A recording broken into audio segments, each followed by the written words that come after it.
November 22, 2017 at 3:40 p.m. the U.S. has confirmed that it killed 100 al-Shabaab fighters in Somalia yesterday, a press release by the U.S. Africa Command said. In coordination with the federal government of Somalia, the U.S. forces conducted an airstrike against an al-Shabaab camp yesterday, at 10:30 am local time. The locations of the target were 125 miles northwest of the capital, Mogadishu. U.S. forces will continue to use all authorized and appropriate measures to protect Americans and to disable terrorist threats. U.S. Africa Command statement said. Counter-terrorism operations in Somalia are conducted alongside African Union Mission in Somalia AMISOM and Somalia National Security Forces SNSF, the U.S. Africa Command continued. The U.S. African Command did not mention whether there were any civilian casualties involved. It is unclear whether an armed drone or a military aircraft was used for the attack, strengthening views that the U.S. targeted killing program is shrouded in secrecy and lack of transparency. While the Pentagon insists that no civilians are being killed in these strikes, we know that without much more information from the ground, those claims should be treated with real skepticism, Chris Cole, director of Drone Wars UK, said. Read U.S. drone strike in southern Somalia. Former U.S. President Barack Obama previously warned high-risk counter-terrorism operations should be used sparingly and only after internal review. Trump has sidestepped that rule and provided the Central Intelligence Agency CIA and the U.S. military broader powers in Somalia, considering parts of the country areas of activity, hostilities, or temporary battlefields. This latest strike in Somalia comes in the context of a very significant uptick in lethal strikes in Somalia and Yemen this year under Trump. Concerns about these strikes have been heightened by reports that Trump has loosened rules on strikes overseas, reducing safeguards designed to protect civilians. These changes come with increased secrecy. The rules have not been disclosed. Alex Moorhead, international legal expert at Columbia Law, said. Hard questions need to be asked of the U.S. military in the wake of the new secret rules, increased strikes, casualties on such a scale, and recent reports raising serious questions about how the U.S. military records civilian casualties. Moorhead continued. The U.S. military should explain clearly what measures it is taking to protect civilians, to ensure that all those killed were indeed lawfully targeted, and the new rules must be disclosed. Read U.S. airstrikes kill several. In Somalia, the U.S. has some 500 personnel stationed in Somalia, including soldiers that fight alongside Somalia's forces.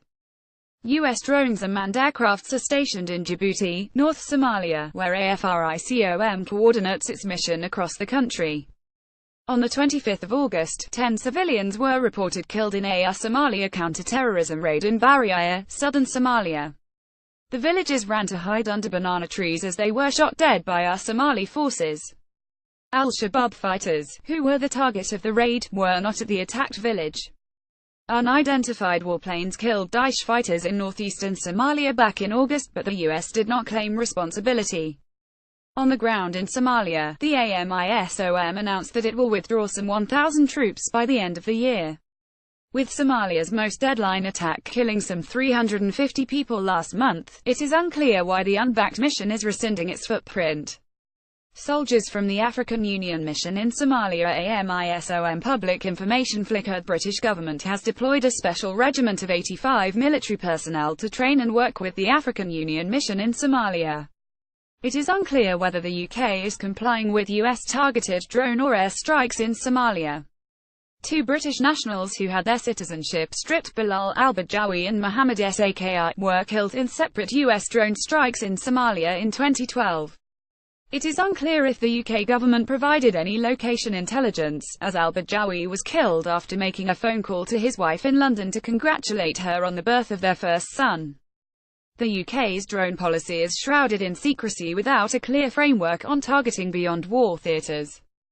These new policies by the Trump administration should make EU partners more cautious when it comes to sharing intelligence with the US, as this can be used for targeted killings.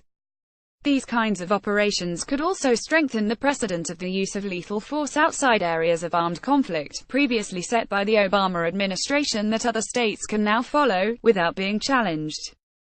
This is a serious concern for civil society organizations in the EU and US. Pim Zwijnenberg, humanitarian disarmament project leader for Dutch peace organization PAX, who also leads the European Forum on Armed Drones, said, "The US seems to have dropped the requirement that groups and/or individuals should pose a continuing, imminent threat to the US. This paves the way for more lethal strikes, be they with manned aircraft, drones or commando raids, in areas outside active hostilities, with little to no transparency, oversight and accountability." Zwijnenberg continued, "To strengthen transparency and accountability mechanisms, it is important for the US to release all data on the strike, for assessments of possible civilian casualties and clarify the legal policy frameworks around these strikes. Al-Shabaab seeks to dislodge the Somali government and implement a strict version of Islamic law across Somalia. In 2012, the group pledged allegiance to Al-Qaeda, which attracted counter-terrorism use of force. The US has killed some 510 Somalis and injured 54 since 2007, according to the Bureau of Investigative Journalism, an organization which tracks US strikes across the world. Read 81 Al-Shabaab fighters killed in Jilib, Somalia.